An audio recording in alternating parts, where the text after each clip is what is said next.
Depois de todos esses capítulos sobre cinemática, introdução ao cálculo diferencial, etc., a gente chega finalmente nas leis de Newton. Então, esses são os capítulos de força e movimento lá do livro do Halley, e também eu recomendo a leitura do livro do Moisés Nussensweid, o curso de Física Básica.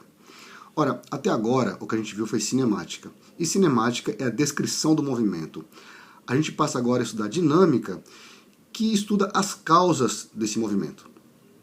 A ideia é a seguinte: eu tenho um corpo físico aqui, eu tenho um outro corpo aqui, e a ideia, a maneira como a dinâmica se desenvolveu, enfim, é a seguinte, é que estando esses dois corpos em uma vizinhança, ou seja, um está próximo do outro, por conta dessa vizinhança, por alguma razão, já vamos estudar quais são as razões, aparece uma força, surge uma força entre esses dois corpos.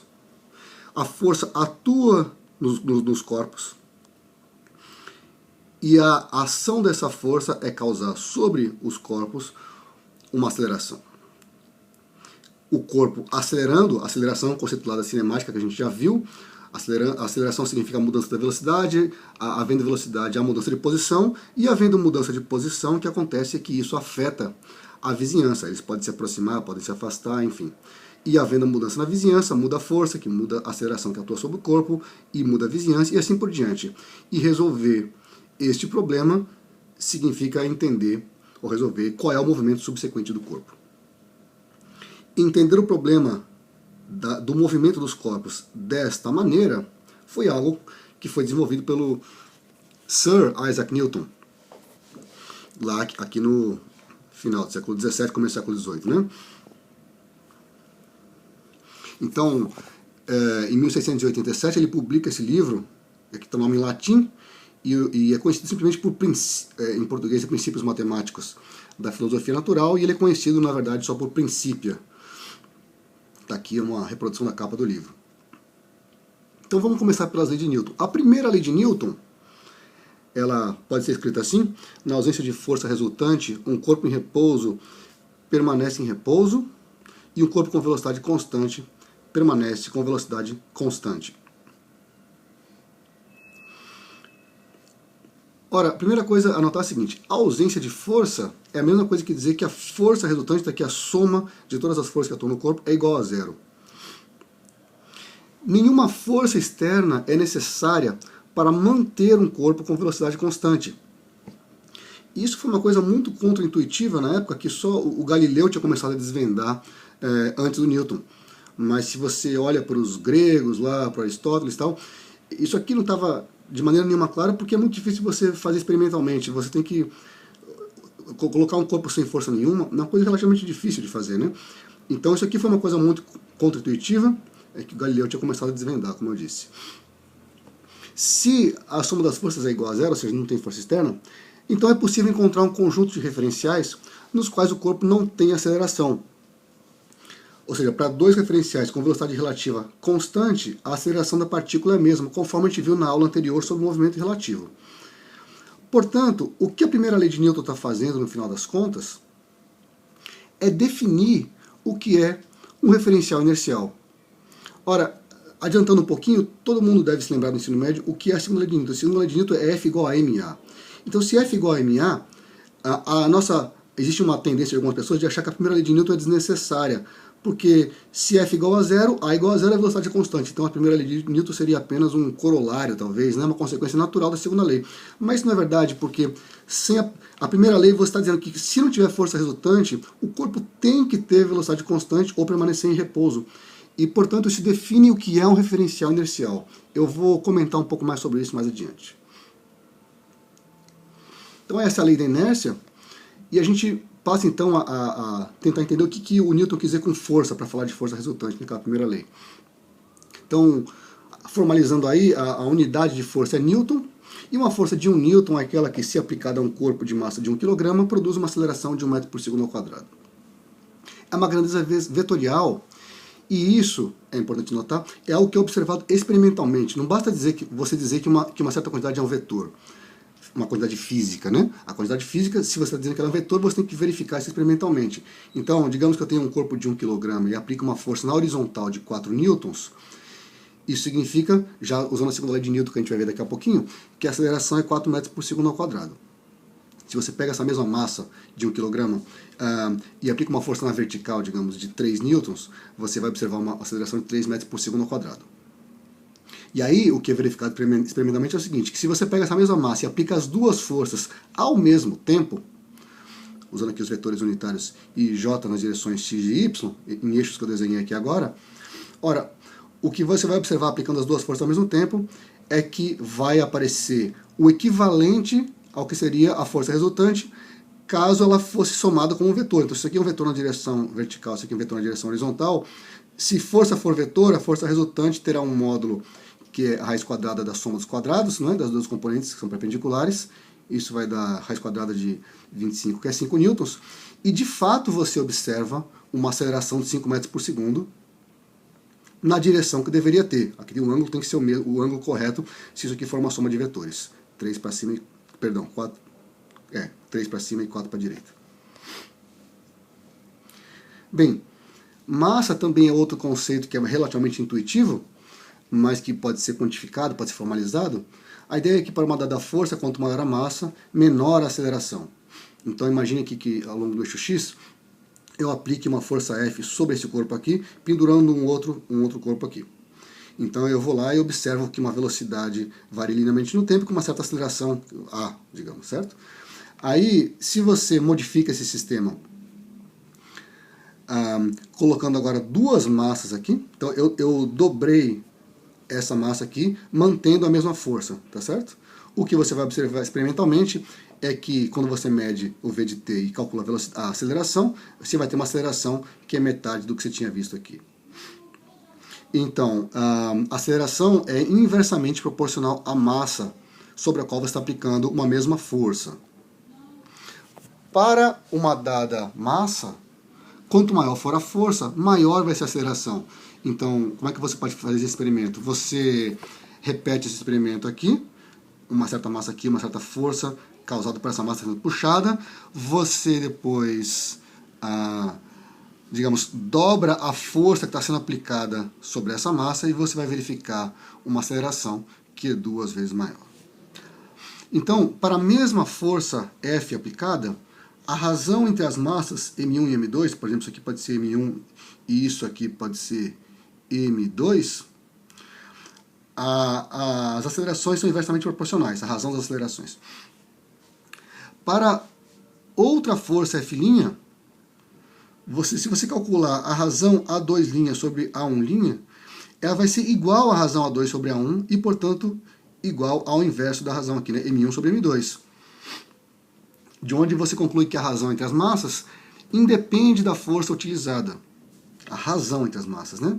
Porque para duas forças diferentes, tanto F e F', a razão entre as massas, que é inversamente proporcional à razão entre as acelerações, e você conclui que a massa é uma propriedade intrínseca do corpo que determina sua resistência a mudar o movimento. E resistência a mudar o movimento é o que a gente chama de inércia. Uma observação rápida, é claro que essa história de que a massa é uma propriedade intrínseca do corpo é uma noção clássica do Newton que depois caiu com a relatividade de Einstein.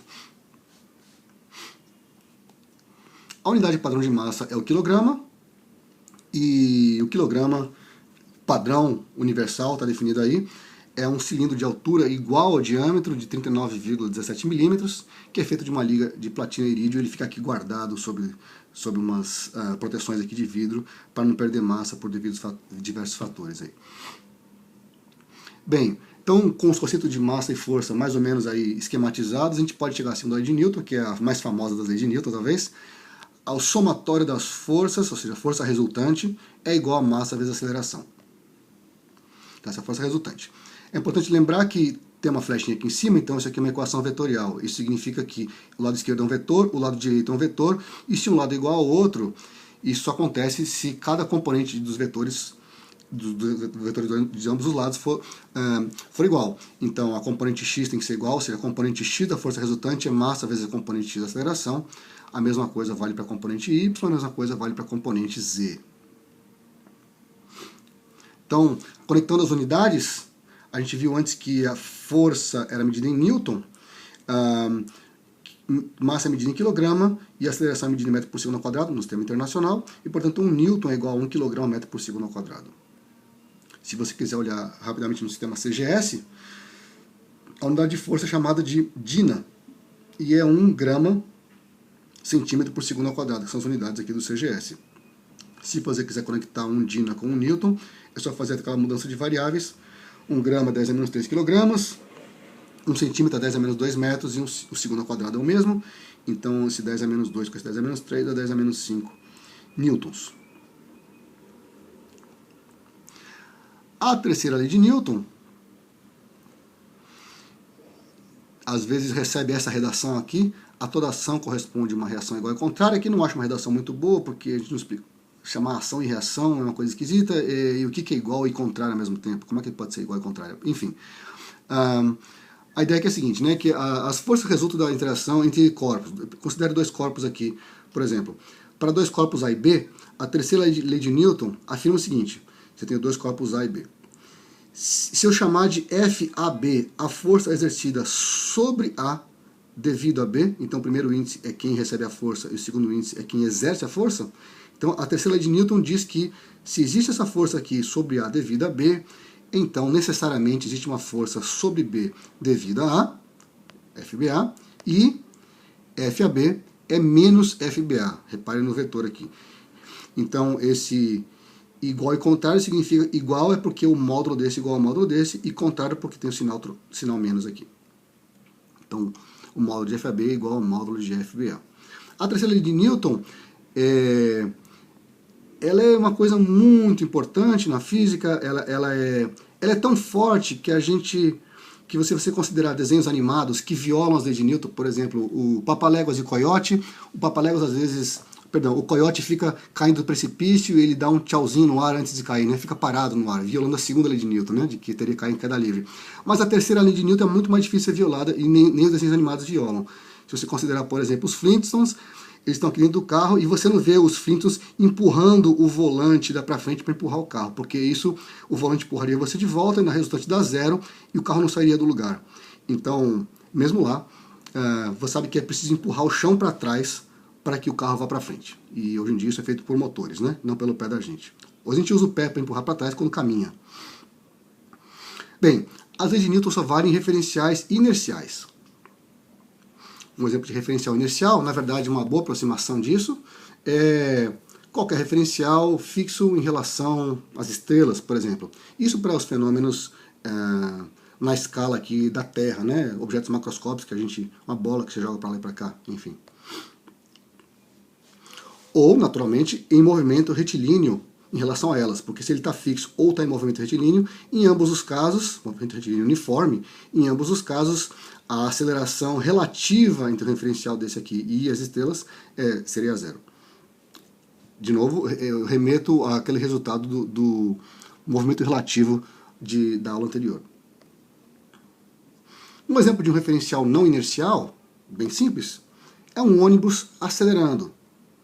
Considere aqui uma rua, o chão, referencial C, o ônibus, que é o referencial O, e o P, o referencial, uma partícula que está ali dentro, e o ônibus tem velocidade V para a direita. Imagine que o chão do ônibus estivesse perfeitamente ensaboado, por exemplo, sem atrito nenhum, né? E uma partícula P estivesse em repouso para um observador O sentado no ônibus. Então você está dentro do ônibus, o ônibus está indo para a direita, e o chão do ônibus é perfeitamente ensaboado, não tem atrito nenhum. E tem um disco no chão do ônibus com a mesma velocidade do ônibus. Então, quem está dentro do ônibus vê esse disco parado, não é isso?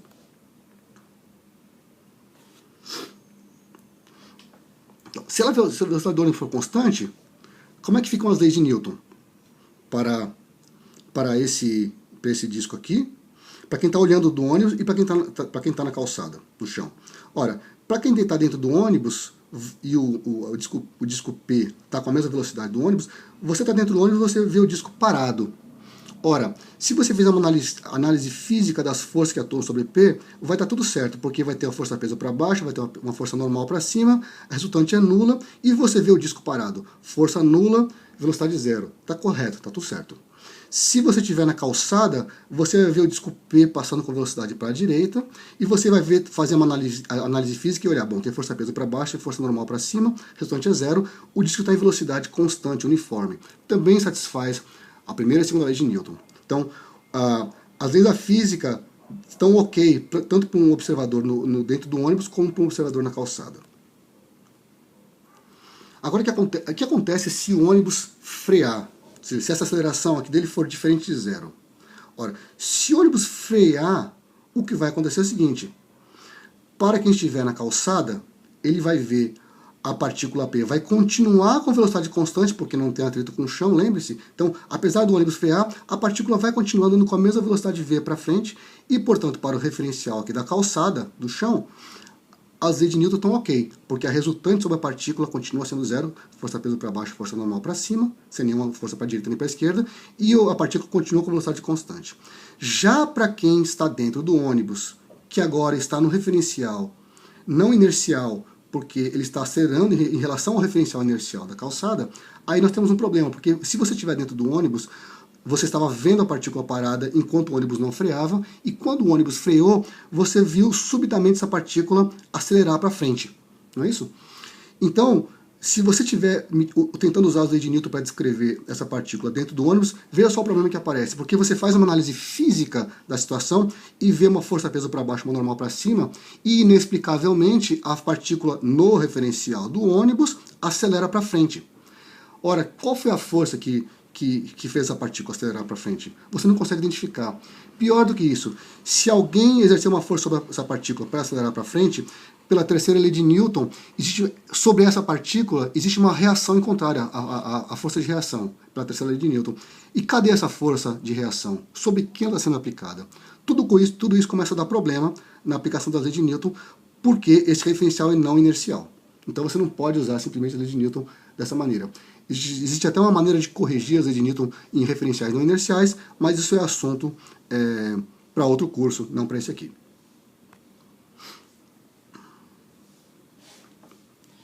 Então é importante lembrar que a força de ação e reação atuam sobre corpos diferentes. Considere, por exemplo, um satélite em órbita em torno da Terra. Está aqui a Terra, está aqui o satélite, vamos supor que a órbita é circular.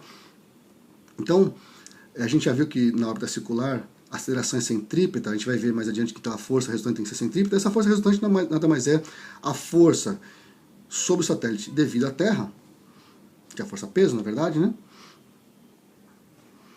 Porque é a força gravitacional. Então, a reação a essa força é a força sobre a Terra devido ao satélite, uma força também gravitacional. É a força que o satélite exerce sobre a Terra. Então, FTS igual a menos FST, terceira lei de Newton. Então, essas duas formam um par, ação e reação. Note que, embora as duas forças tenham o mesmo módulo, a aceleração da Terra será muito menor, porque a sua massa é muito maior do que a massa do satélite. Um outro exemplo, você imagina que uma pessoa, um trabalhador, está empurrando dois caixotes. Então, tem o trabalhador C ao chão, está empurrando dois caixotes M1 e M2. E vamos imaginar que não há atrito entre os caixotes e o chão. Por isso tem essas rodinhas aqui. E aqui tem atrito, certo? Então, como é que funciona o esquema de forças quando esse trabalhador está empurrando esses dois caixotes? Primeiro, o trabalhador empurra o chão para trás. Essa é a força sobre o chão devido ao trabalhador para trás. Pela terceira lei de Newton, aparece uma força sobre o trabalhador devido ao chão. E é por isso que ele consegue andar para frente. Terceira lei de Newton, né? Aí o trabalhador apoiando a mão sobre o caixote 1, aparece uma força F1T sobre M1 devido ao trabalhador. Pela terceira lei de Newton tem que aparecer uma força, uma reação igual e contrária, né? F1T sobre o trabalhador devido ao caixote M1. Aí quem é que empurra M2? Quem empurra M2? M2 é empurrado graças ao contato com M1. Então aparece uma força F21 sobre M2 devido a M1. E, portanto, pela terceira lei de Newton, tem que haver uma reação sobre M1 devido a M2. Estou chamando isso de F12. Então a terceira lei de Newton diz que FCT igual a menos FTC. F1T igual a menos FT1 e F12 igual a menos F21. E se você quiser resolver o problema, por exemplo, usando a segunda lei de Newton agora, a resultante sobre M1, a força resultante aqui será, supondo que é positiva para a direita, né? F1T menos F12 vai ser M1 vezes A1.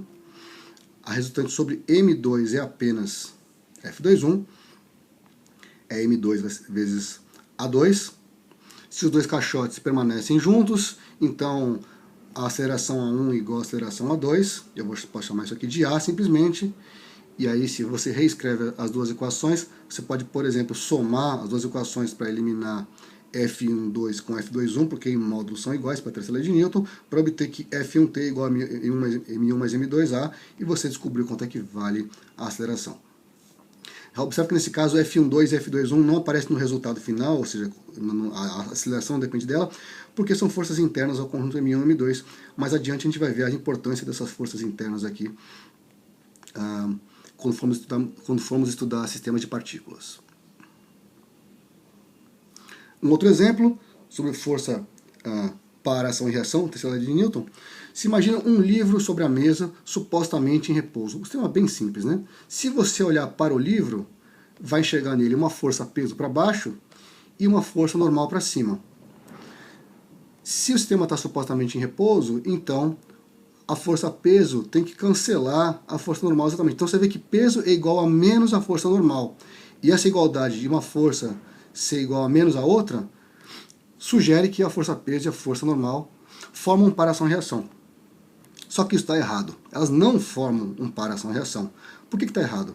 Porque as forças de ação e reação, lembre-se, atuam sempre sobre corpos diferentes. E aqui as duas forças estão atuando sobre o livro.